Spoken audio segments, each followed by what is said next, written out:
What's going on, Falcon fan? This is your boy Ricondo coming back at you with another video.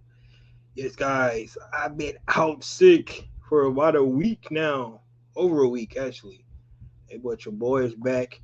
Off season has still been going. It's been slow, so I missed a whole lot of information, but we got a lot to talk about today. I definitely want to get into some of the topics that we're going to talk about today for this Atlanta Falcons organization. We're going to talk about the offseason schedule, take a look at it and see where everything's at. We're going to look at the coaching staff, where the coaching staff is right now, um, and see, the changes that was made, the guys that came back, and we haven't heard if they're completely done yet, but we'll see if they add any more people. We're going to talk about Kyle Pitts. Kyle Pitts, it's reported today that he's going to receive the franchise tag. We'll talk about what that means for the Atlanta Falcons. Um, then we're going to get into some gossip news. We're going to talk about two potential wide receivers that could be added to the Atlanta Falcons, um, based off trades or free agency and things like that. And then last but not least, we're going to talk about what we actually came to talk about today, and that's Michael Penix Jr. Report came out today that the Atlanta Falcons potentially looking for his replacement. So we'll talk about all those things, how true that noise is around Michael Penix Jr. and my opinion on it, and what I think the Atlanta Falcons should be thinking about when they're thinking about the future of Michael Penix Jr. With that being said, guys, if you have not already, go ahead and please subscribe to the channel. Please hit that notification bell so you know when I drop another video. Please hit the like button so I know you guys are here to talk about. Then please share my video throughout the YouTube universe so more people can come hear me talk about. That's right, these Atlanta Falcons. So, guys, get into today. Um, First thing we're going to talk about today is the off-season schedule. Like I said, um, what's going on with that, and here we'll take a look at it. We're looking at the off-season schedule. Of course, the Super Bowl was February 8th. Um, they had a waiver period opens on February 9th. Some of these dates are already passed. Of course, you already know about that. The franchise tag window opened up on the 17th, and it goes through the 3 March, right? So that's just the window you have to know about it.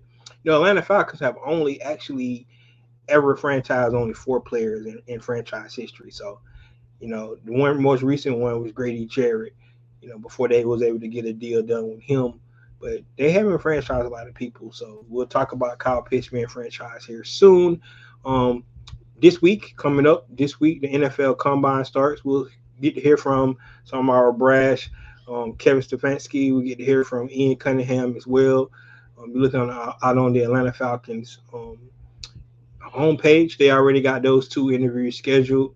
I think Kevin Stefanski interview is scheduled for the 24th at 2:15, and Ian Cunningham's interview is scheduled for 10 a.m. on the same day. So on the 24th, we get here from the GM and the head coach. Both of those guys, we'll get here from both of those guys, talking about the work they put in so far. Probably get an update, their comments on what we hear about James Pierce Jr. as well. We haven't heard from those guys since they did put out a statement. Well, we haven't heard anything, directly from the coaches and the GM on that. It'll be interesting to see if Matt Ryan actually talk during the combine. We'll see. We hear from the president as well. You go to the March 9th through the 11th. That's the early negotiation period for free agencies. And then of course March 11th, the new league year begins, right? So that's when they will have to make their decision on Kirk Cousins. We know that decision means being he still be on the team or not. More likely look like he's going to be way before that time frame. March 29th, the annual meeting. That's when all the owners get together. They talk about stuff, and then they do the whole competition committee rules and stuff like that. Talk about stuff that they might want to change in the future. Probably going to be talking about the 18th game they're trying to bring to the league and stuff like that. April 17th, the restricted free agent offer sheet deadline. So Atlanta Falcons do have some restricted free agents that they can offer, um, and see if they can get some of those guys. Those offers would be a little bit lower than what they have to get somebody like a Kyle Pitts. Then of course the NFL draft is the 23rd through the 25th of April this year. And then, of course, by May 1st, if they have anybody on their fifth year options, they will have to do that. I don't think we have nobody this year that fits that bill. I think they picked up Drake fifth year option last year, so they don't have anybody that's on the fifth year option. Of course, between all this and stuff, right after between the draft and stuff, of course they can start OTAs as well. So we'll start to get see players come in for off season training and stuff like that. Of course, it's not mandatory. All those OTAs and stuff like that is voluntary. So we'll see um, how many players have to show up, especially when you got a new coaching staff coming in um, and stuff like that. What's going on, T Terry? Yeah, man. Like I said, I've been sick, man. That's what been happening. That's why I ain't been on for almost a week and a half. But I'm back now, trying to get caught back up. And we start off with the off-season schedule. That's where we're at with the off-season schedule. So, um, any questions on that, guys? Just let me know. Um, but pretty much that's where we're at. We're in that franchise tag window right now, which is like ends March 3rd, and the Scouting Combine, which is going this week. So that's where we're at. Once again, if you can catch the two interviews from the head coach and Ian Cunningham on the 24th, head coach going at 2:15, and the GM is going at 10 a.m. on the 24th of this week. So be on the lookout for those two interviews.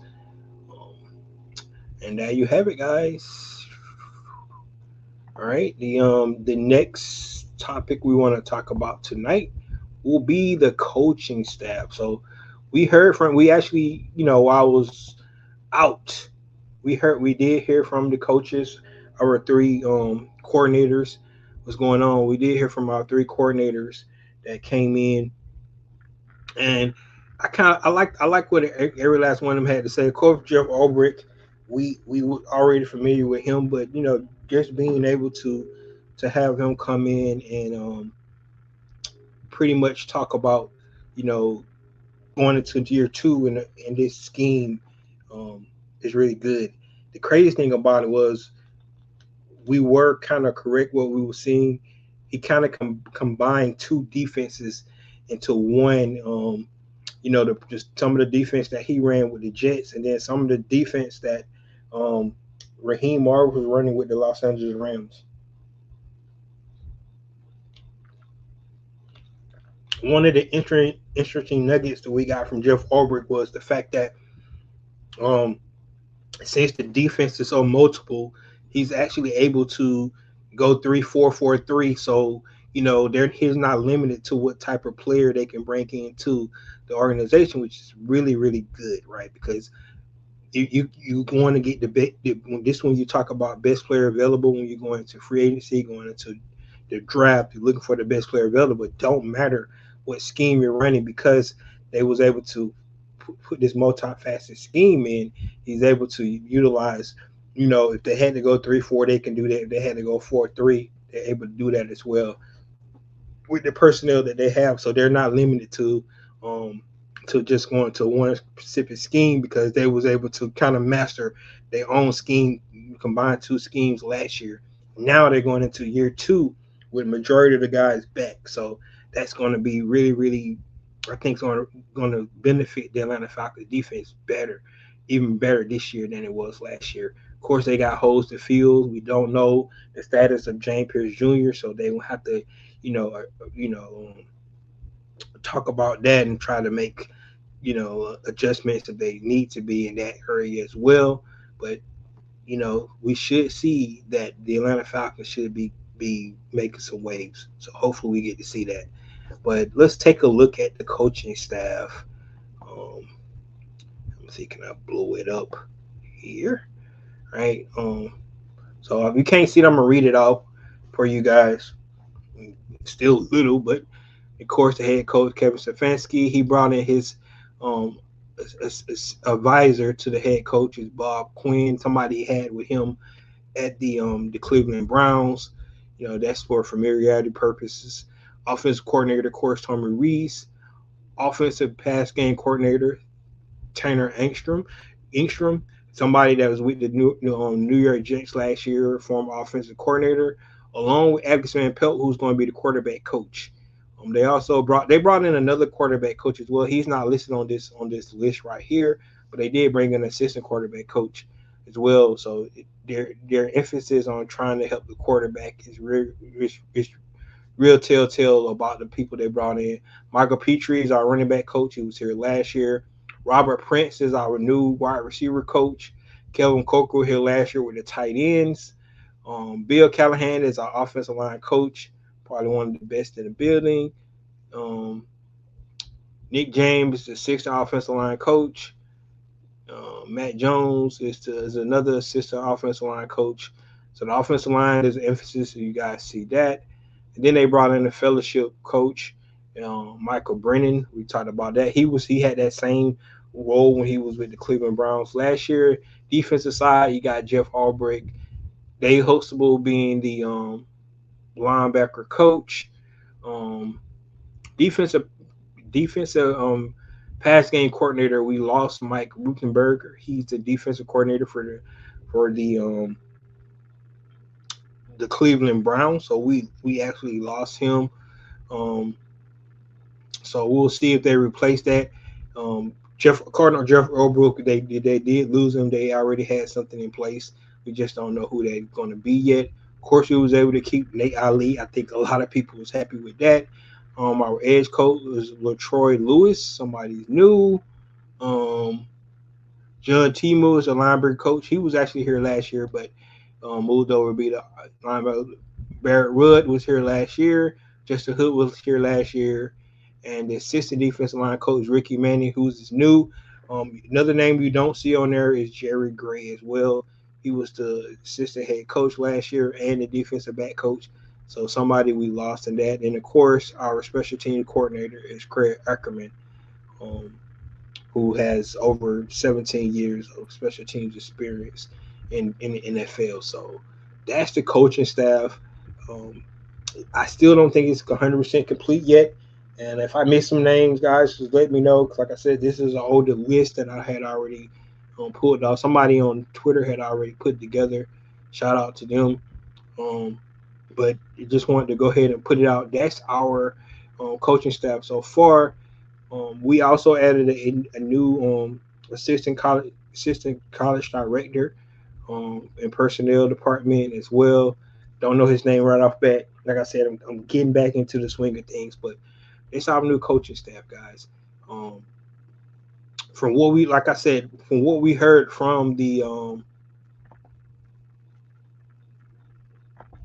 heard from the coaching staff, I was really impressed, and I like what I heard from all those guys. So man, you just got the so far so good from what you're hearing. Like I said, and nothing you can really, you know, kind of dictate or what's this time of the season about from what you hear from the guys. Action is going to take place down the road about how they build this team and things like that. But at this point in time, um, all you can do is just go off what you hear. And do you like what you hear and you like the direction where this team going? One of the things that Jeff Albrecht, mentioned that I was excited about as well was the fact that they want to build through the trenches. And if they stick to that philosophy, we talked about this about James Pierce Jr., potentially not playing this year or whatever his situation will end up being, the fact that um, they build through the trenches, they should be fine either way. So that's one of the good things you can take from this whole thing, with the James Pierce Jr. Build from the trenches, you don't have to worry about that kind of stuff. All right, let me see here. All right, the next thing I want to talk about, guys, is Kyle Pitts. All right, so let's go to that Kyle Pitts and the report right here about Mr. Pitts is that this from Ian Rappaport. The Atlanta Falcons are planning to franchise tag standout tight end. Kyle Pitts, sources say they're keeping him, their playmaker, a total for 1 year, fully guaranteed at $15 million. The hope is to work out a long term rather than the tag. The two sides will have until July to do this. So everybody knows how the franchise tags work for the most part. Um, they have until the 3rd of March to franchise tag a player. Then once they do that, they have until the middle of July to work out a actual, long term deal with the player. Um, my expectations, either way, Kyle Pitts probably going to sign the franchise tag. He's not going to miss out on that $15 million. With that $15 million, the Atlanta Falcons currently at 26,330,644. You tag Kyle Pitts, that's drop you down to about like $9 million. So anticipate the Atlanta Falcons to make more moves. Cutting players, restructuring players, things like that to come down the pipe. So be on the lookout for more moves to be made. With this news of the Atlanta Falcons actually franchise tagging Kyle Pitts, and that's where we're currently at. Now, when you're looking at the franchise tag um, for Kyle Pitts, in my opinion, I think it's deserved. You hate to see players, you know, have the numbers in their contract year, but exactly that's what Kyle Pitts did. He just did. He led the team in receptions. You know, of course, because Drake London missed like 5 games due to injury, but Kyle Pitts was the leading receiver on the team. And I think, with bringing in Kevin Stefanski and how he wants to run his offense, um, this will kind of help the Atlanta Falcons void that they have at their wide receiver position, utilizing Kyle Pitts more in the passing game than he probably was utilized in the last, couple of years here with the Atlanta Falcons. You take this talent of a player, his abilities to create mismatches, and that's what you want to do when you have a player like Kyle Pitts, create the mismatches that you have. And if you're able to do that, then you're able to utilize him, and you can fill a void for where you might, you know, be less than in other pass catchers. So this is, in my opinion, you got Kyle Pitts, Drake London, and you have Bijan Robinson. That should be your three or talents, and then you want to bring in auxiliary pieces on top of those guys. That, in my opinion, that's where the Atlanta Falcons should be trying to focus, especially if you're going to invest in Kyle Pitts and get him a long-term deal. Of course, Drake London should be up next here soon. I don't know if they want to play him on his 5th-year option. Sign him to a long term deal as well. That could help with that cap number also. So those are some of the things the Atlanta Falcons could be trying to do. Like I said, expect more moves to come this offseason, and with inside the salary cap moves and things like that.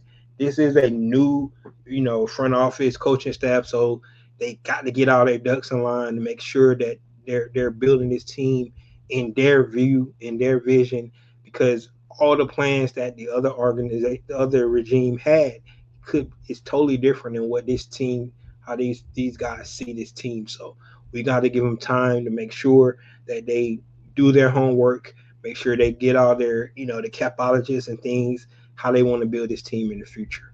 We got the brand new GM, brand new president, coming in. So we have to give them time, but expect more moves to come, especially before the ninth, in my opinion, because you want to be players in free agency. So expect moves to happen within the next couple of weeks to free up some more cap space for the Atlanta Falcons can be players in free agency as well. That's my opinion. That's what I think should happen, but we'll see. We'll see. Like I said, we don't know how these guys operate. This is a new regime. We have no history to go off of about how Ian Cunningham, Matt Ryan and Kevin Stefanski want to build this team out. So we just have to wait to see. But and I like this move. I know a lot of people was hesitant on giving, franchise tagging Kyle Pitts, but like I said, I believe utilizing Kyle Pitts, as that third weapon for the Atlanta Falcons, and then adding pieces onto that.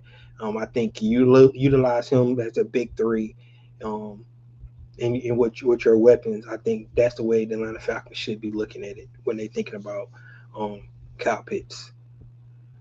Um, they said they don't want to franchise tag him, but struggling to come to a contractual agreement right now.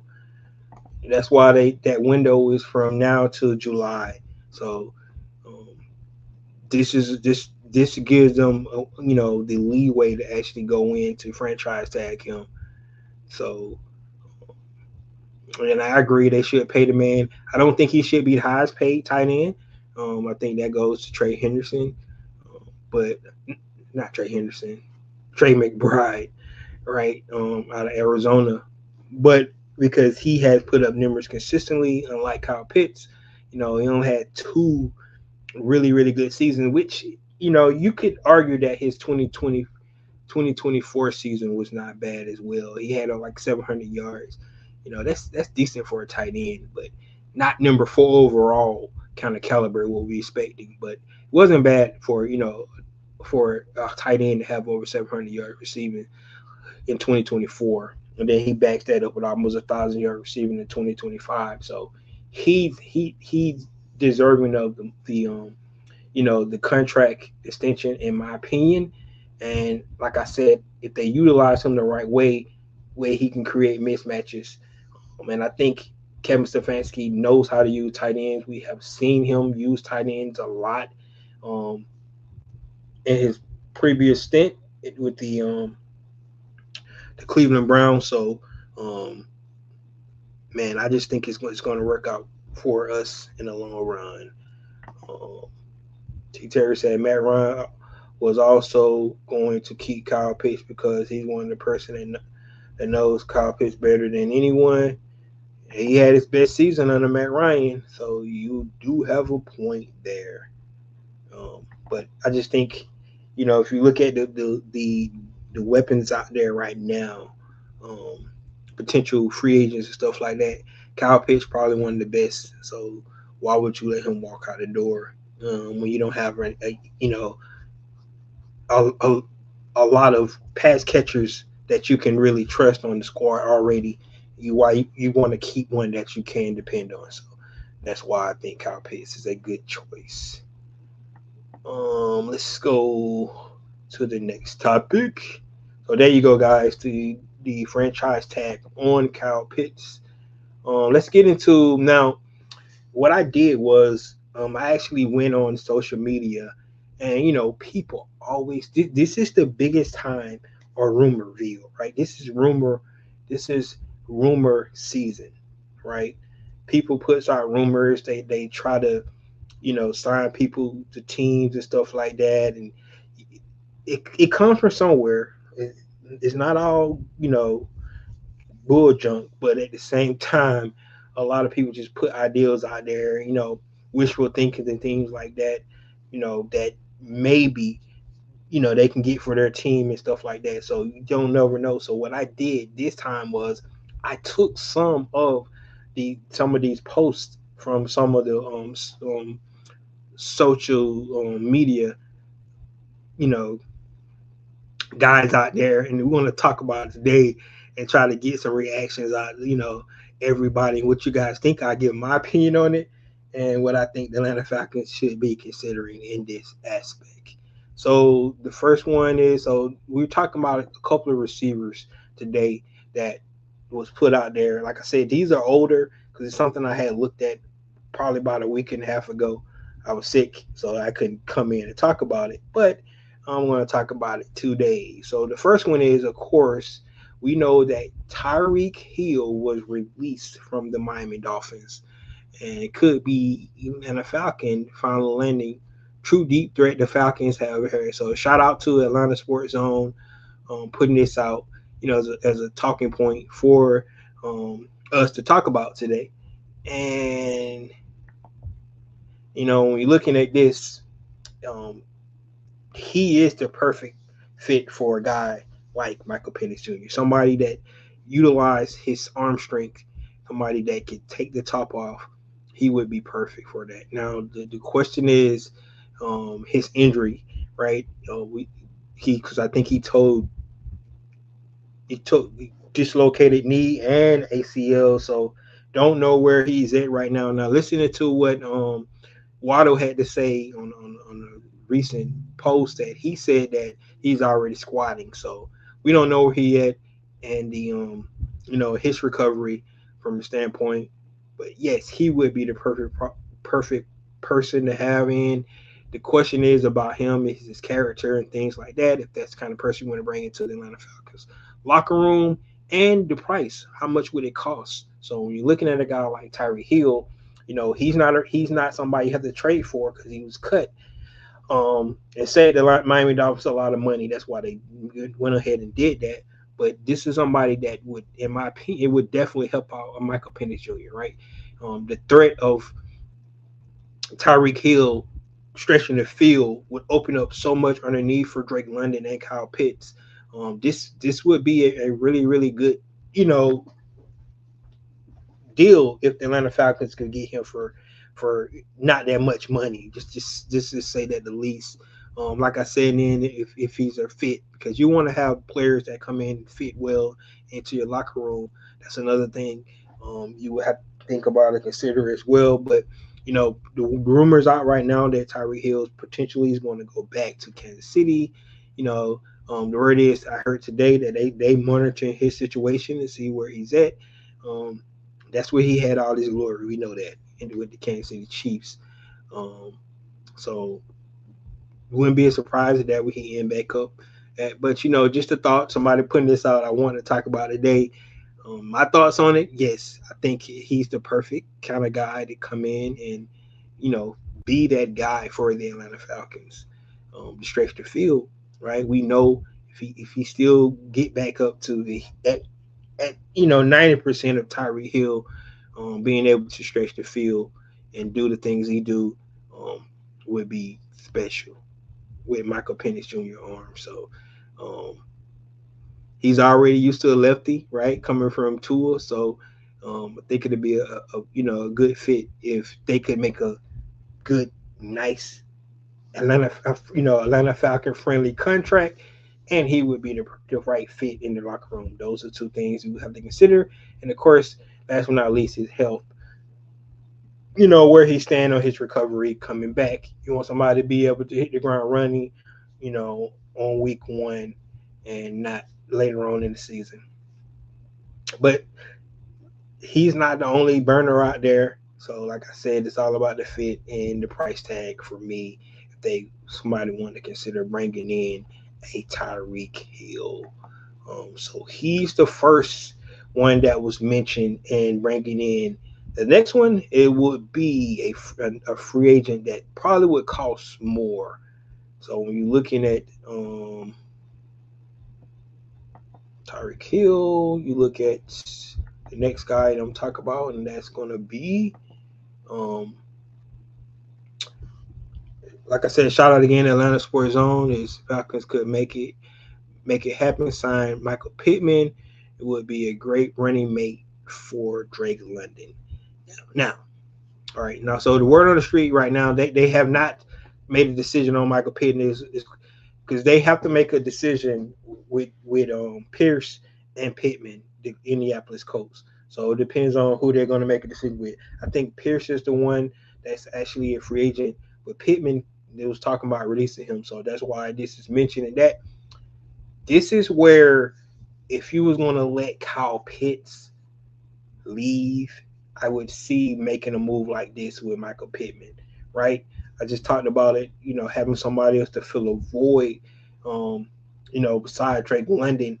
I think Kyle Pitts can be that guy, and like I said, you bring in an extra body, um, like a somebody that can stretch the field, like we just mentioned with Tyreek Hill, instead of a guy like Michael Pittman who's more of a possession receiver that could be, like you said, like it says here, be a running mate for Drake London. But if you're gonna keep Kyle Pitts and franchise tag him, that's where that fun, in my opinion, would probably go to a wide receiver more than another bona fide number two wide receiver.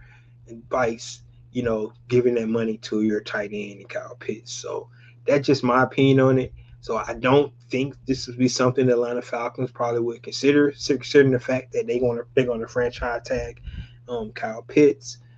So that's where I stand with it. I really believe that um, the Atlanta Falcons. I think Darnell Mooney probably is going to get cut. The Atlanta Falcons get a lot of savings there. They would actually the saving they would get with Darnell Mooney would almost be that franchise tag for Kyle Pitts. So that could be one of the moves. Like I said, expect some moves to happen before that March 9th, tampering period for free agency. Because once that happens, you'll be able to free up some more cap space. Like I said, you do that for Darnell Mooney, it almost frees up that franchise tag for Kyle Pitts. They're going to cut Kirk Cousins. I think we get like $2 million there. And then they do a couple of restructures, long-term deals with guys like Chris Lindstrom, right? Jesse Bates, Jay Matthews again, guys that are going to be here a minute. You can do some extension with those guys and free up more cap space. So Atlanta Falcons have the potential to you go back to my salary cap I did a couple weeks ago, and see how much money Atlanta Falcons potentially have with the restructures and the cuts and things like that. So we'll definitely have to take a look at it. We know some free agents that we want to come back. Some guys that people that fly up on the radar, guys, our punter, we need to bring him back, right? He's a free agent, so that's one of the things. Of course, we talked about Kate Nellis, David Onyemata. Believe it or not, he is a notable free agent out there that I was not expected to be that high on the free agency board, David Onyemata, but he is. So potentially bringing him back as well, So we'll see what they decide to do, but look on some moves. But bringing in Michael Pittman, I think by franchise and tag in Kyle Pitts, this decision for bringing in a Michael Pittman is probably something that they probably won't consider at all in that aspect. So that's what I think about Michael Pittman. I think it's a good running mate to have if they decide, the Colts have the decision to do with Alec Pierce and Michael Pittman. Michael Pittman's still on the Indianapolis Colts right now. He has not been cut, but if he does get cut, he would be a nice free agent for somebody to target. To some needy wide receiver teams, the Buffalo Bills comes to mind. Teams like that need wide receivers help. So we'll have to see where the that ends up happen to go.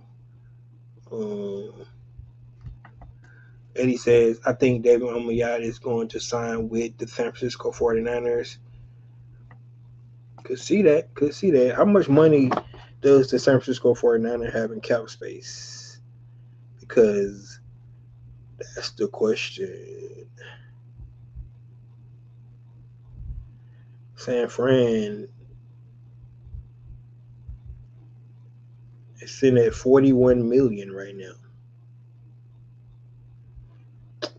That's good for them. San Fran sitting at $41 million. Wow. So that's a good look. You're right. There could be a place. So 49ers going to be able to actually be in the running this year for cap space.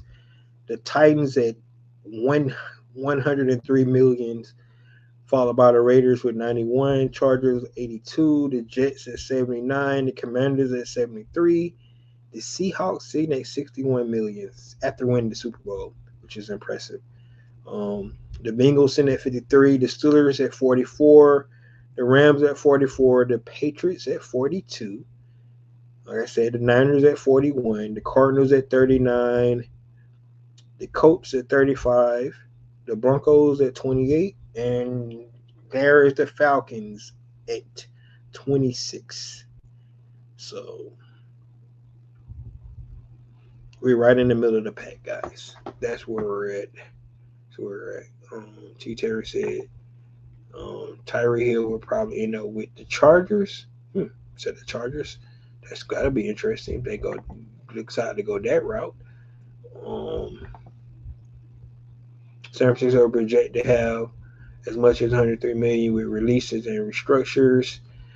I think any team, if they do releases and restructures, can have that much. Right now, they're sitting at 41 though, but you're right. And that's like Atlanta could do some get somewhere close up there. Well, if they do release and restructures too. So a lot of teams could do that. Yeah.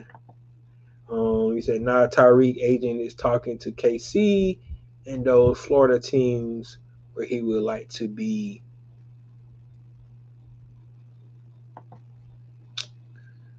Of course, he's talking to KC. Ah, man, Tyreek Hill in Jacksonville would be interesting. I hope you know. Well, Tampa don't need him, so it probably would be Jacksonville more than anything. That would be interesting. Because the word on the street that the Jacksonville Jaguars going to play Travis Hunter more at cornerback this year, have a package for him on the offensive side of the ball. So he's going to be a cornerback for them most of the time, which I think is probably best for him to go that route. Even though I think he's a really really good receiver because that ball in the air he goes for it. So um, there you have it. Okay, guys, last topic of the day, and that's Michael Penix Jr. Is what the title talk about because that's what we're actually talking about today. Um, you say Ayuk carries a high value when he is released. Yeah, but that's a lot of dead cap too, because of his contract. So you're correct. Um, if they can get out some of that guarantee from him, they probably be better off. But because he only was on 1 year of that deal, so it's going to carry a lot of dead cap as well once they really Brandon Ayuk. Like I said, unless they can recoup some money back from guarantees because of the whole situation with him, whatever. I don't know how that works out.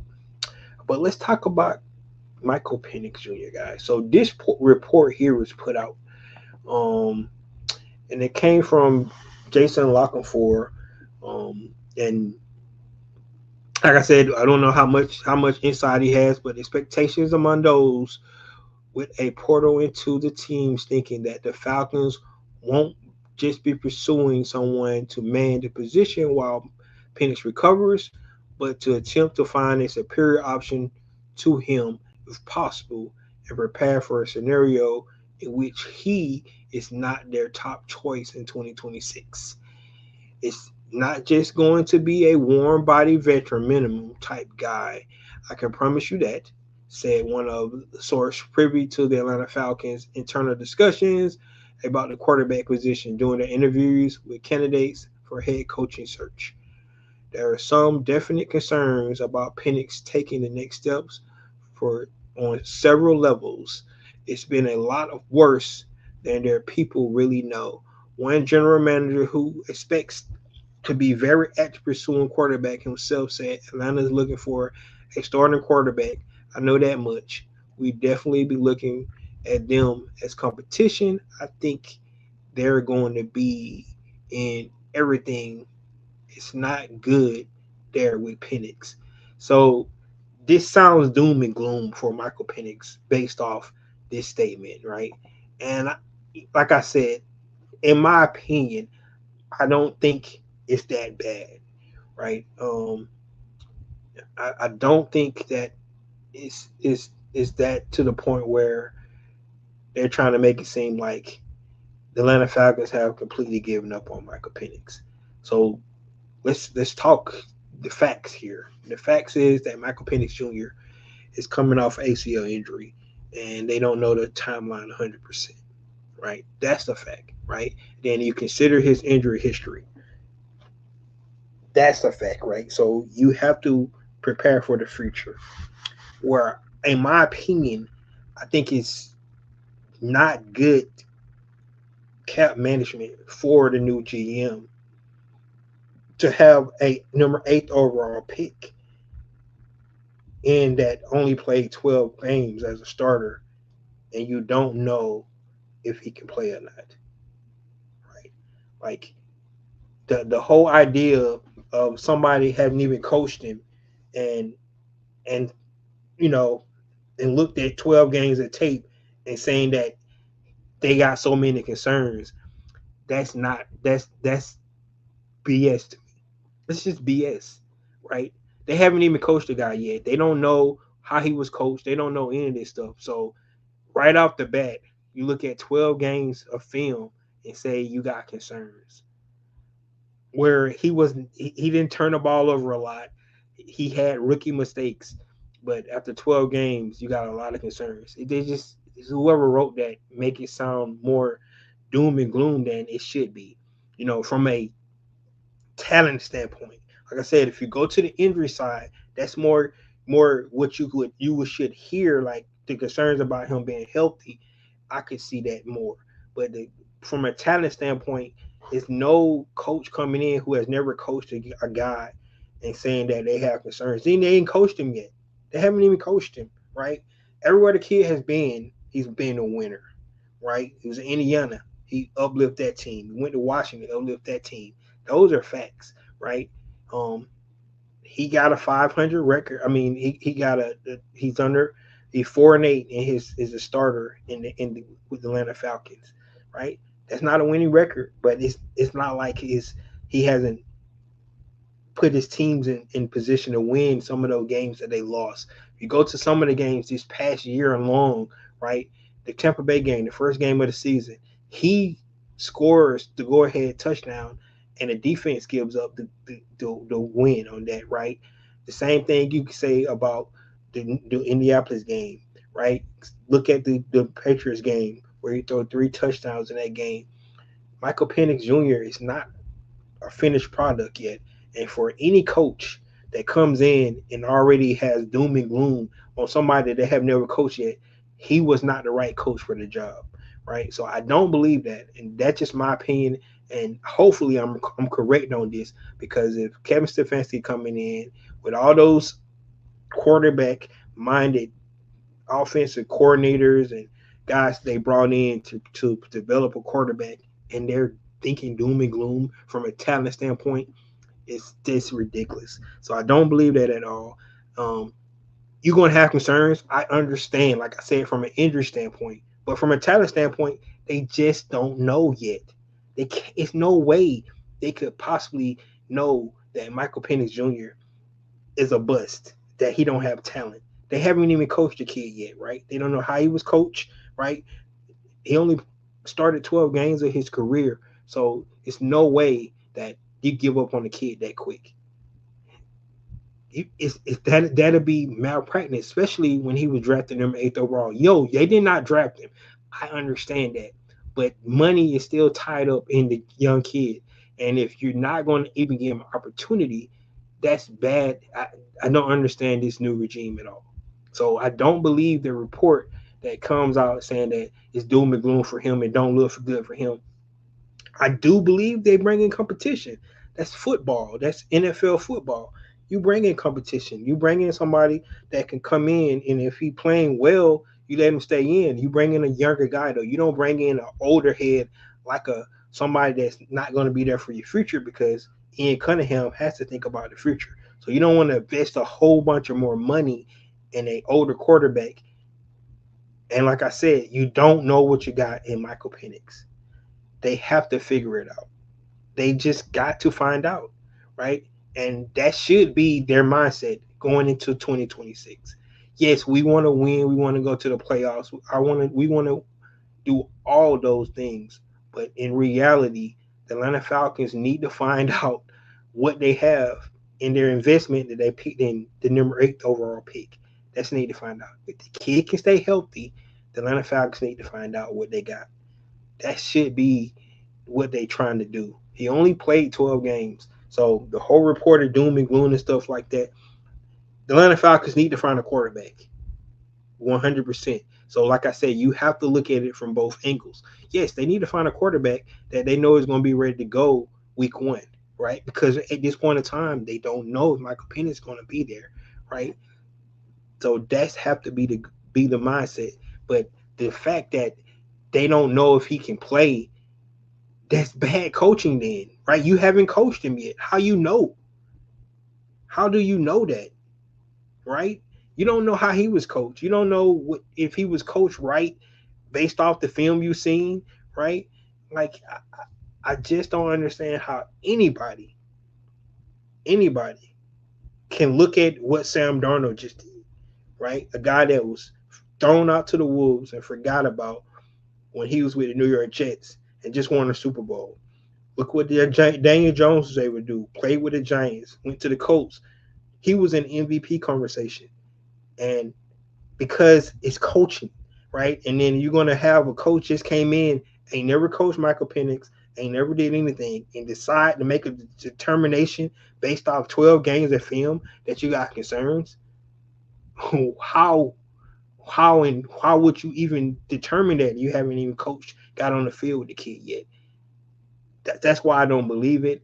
I don't think Matt Ryan thinks like that. I think it's a whole bunch of crap. Like I said, if it's injury related, I'm 100% understanding because you can't trust somebody that can't stay on the field. So if it's injury related, I'm tracking 100%. That should be the mindset. But if it's talent related, you don't know. It's unknown. And they need to find out because they invested freaking eighth overall pick on him. And he's only 25 years old. So let's find out, can he play? That's what they need to do.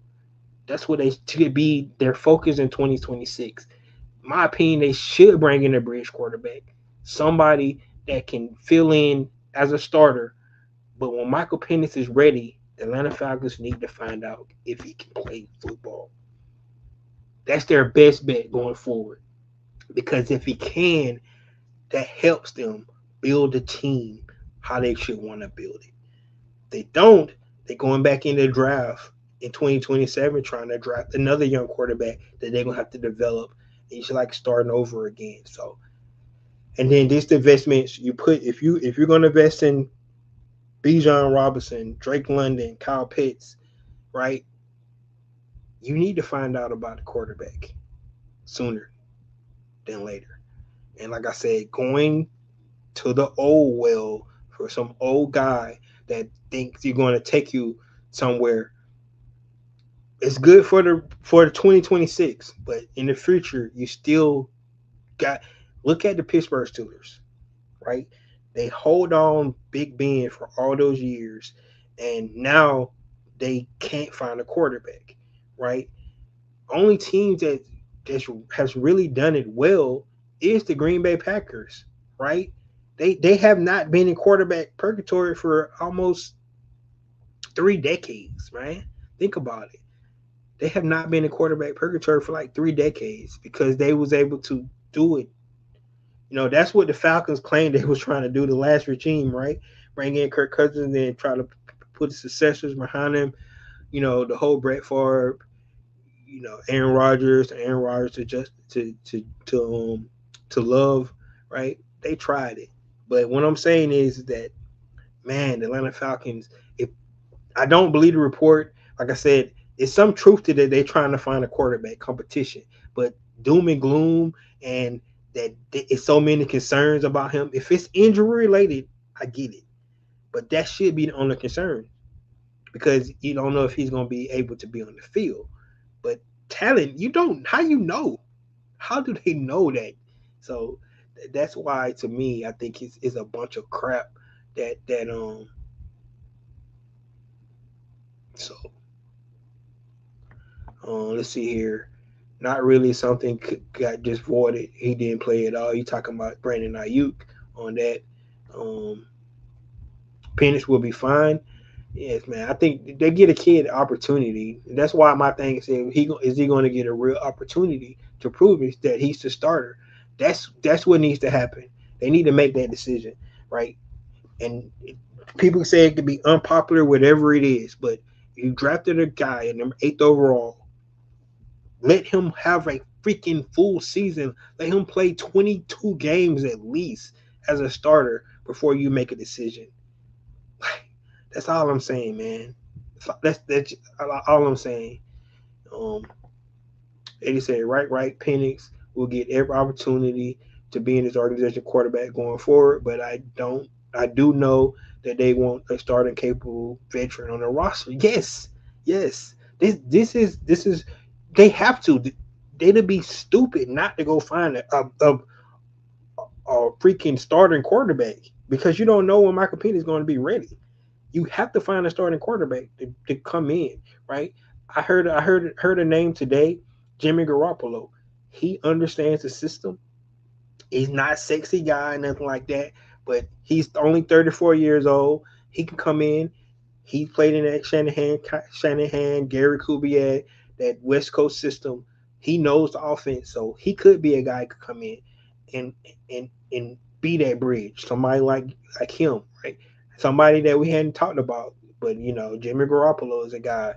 Um, I still keep thinking Joe Flacco could be that guy, but the fact that the people put out reports that it's doom and gloom, I think that is not true. I think Michael Penix Jr. If he don't be the Atlanta Falcons starter quarterback, it's going to be because he didn't earn it. I don't think they're going to hinder him.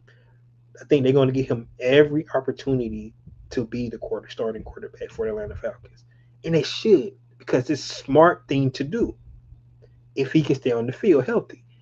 Because they got to find out that, and it helps build. It's helped team building so well if he turns out to be the guy for you, right? It really helps team building, but they have to get an opportunity. Um, Michael Penix Jr. going to be better now because he has some of those best doctors in NFL money can buy to do his surgery. Yes, remember he had a partial tear, so it wasn't a full tear. So he the kid could be back start a training camp. We just don't know, man. That's put us around the 9th month where the timeline kind of fits that, but we don't know how his body heals, so we'll have to see, and things like that. Eddie says, my question is, will they pay Michael Penix the full season, barring an injury? So that's the question. So some people saying, and I don't even have a problem with this, right?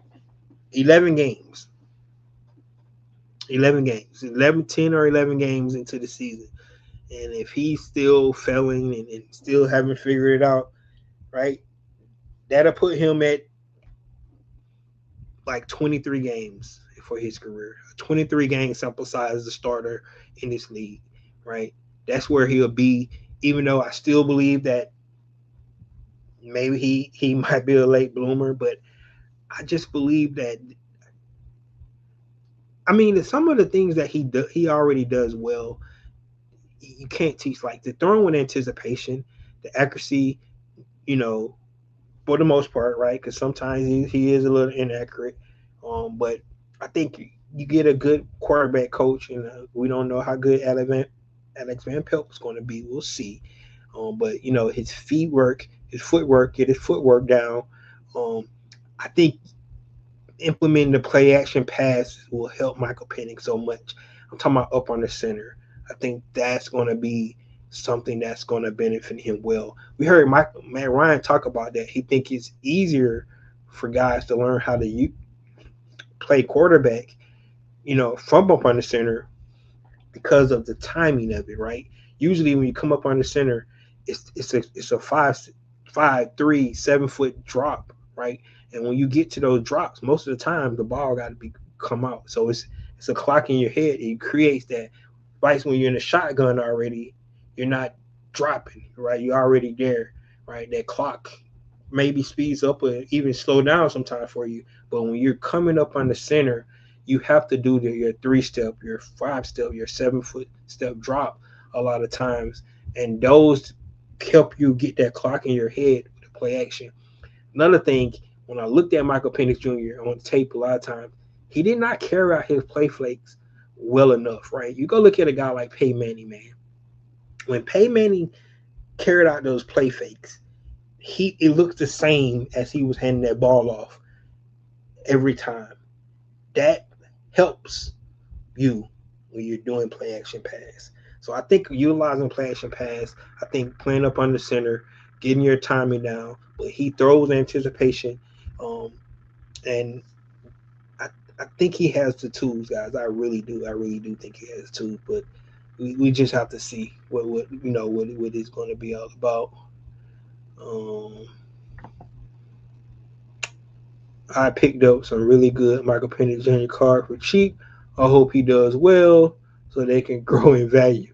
Yeah, man, he ended up being that guy that we all think he can be. I mean, remember this guy threw over 5,000 yards back to back seasons in college. He has the talent, man. He does, right? Translating to college is always different. It is, but I mean, from college to pros, it's different. But man, I think he has the tools, and he has shown flashes. Like I said, man, if you just take 3 or 4 games this year, and like I said, if he wins, he take the lead in Atlanta on the first game of the season. If our defense holds up, that's a win, right? The game in Germany, we take the lead. If our defense holds up, that's a win, right? He drives the team back down in Foxborough, right, for a tying touchdown. The field goal kicker missed the field goal. We don't know what the outcome of that game if we tie that game up, right? Those 3 games right there, Atlanta Falcons at 12 wins, right? So 11 wins because they're 89. They're at 11 wins. They win the division, right? Those 3 games right there alone. I mean, it was a shootout in Mercedes-Benz Stadium against Carolina before he went down, right? Um, him and Bryce Jones going back and forth, straight out shootout. And that's one of the better defenses in the league against the Carolina Panthers. Go see how they played some of the best teams in the league this year. So the fact that a lot of people is not giving him the benefit of the doubt because of the win-loss record, but go look at some of the games and context matters, right? When you know you know orchestrate a winning drive and put your team up, in the 4-minute offense, and then your defense don't hold up, who fault is that, right? Is that the quarterback's fault? It's going to be a loss on his record, but right, he gives the team the lead, and then the defense let you down. That's why it's ultimate team sport, right?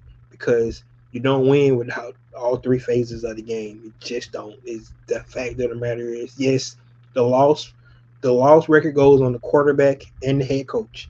That's where the loss goes. It goes to the quarterback and the head coach. That's where it goes.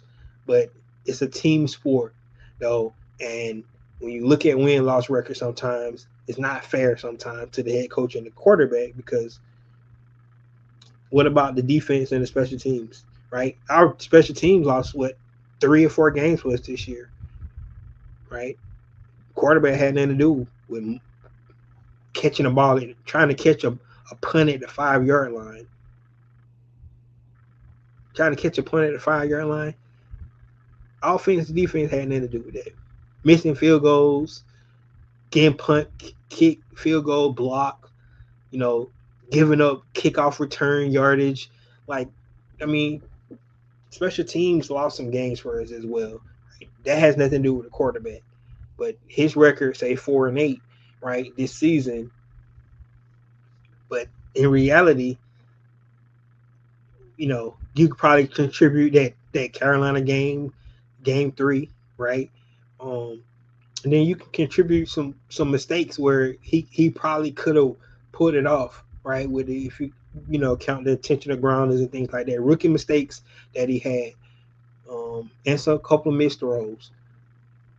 But It's the ultimate team sport. But the win and loss record goes to the quarterback and the coach. Sometimes that's not fair, right?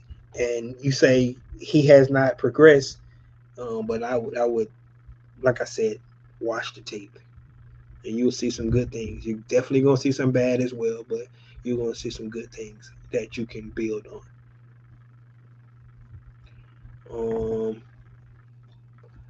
Flacco is strong consideration, but the GM isn't on board right now, from what I hear. Yeah, because he's like 40 something. So yeah. I mean, only reason Flacco would be there because um, he knows the system already, and it's somebody that Kevin Stefanski he can trust, right? But yeah, I'm like I said, for me, I heard guys like Jimmy Garoppolo. I don't think Atlanta Falcons should trade for a guy, right? A lot of people thinking about trade for Matt Jones. No, right? Two guys that I definitely would like. They still under contract, and that's Jameis Winston and Jacoby Brissett. So those guys would definitely be an option for me. Russell Wilson's still out there, right? Um, don't know how much he got left though. You know, so it's just something to Atlanta Falcons to consider when you're thinking about it. Big G is walking around the Super Bowl events like he was ready to go now. Yes, he was. That's 100%. He's already, doing activities and stuff. But you have to listen to your doctors and make sure you don't re-injure yourself. So timeline is there for a minute, right? He could be like Adrian Peterson though. I don't know what Adrian Peterson did, man. That dude came back in like what 6 months, man. Like the Wolverine for real. Right. So man, that is crazy. But just to end this Michael Penix Jr. talk once again, um,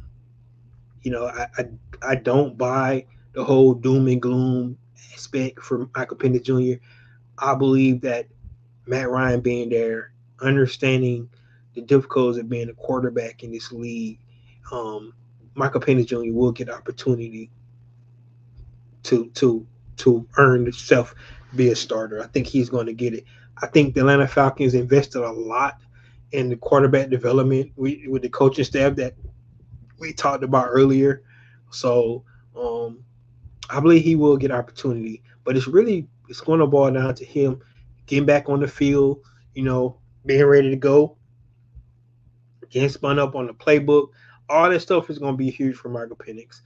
All of that, right? Being able to get in the playbook, learning a new offense, being able to get back on the field, being healthy, and then you know getting the reps in, so he'll be ready to go.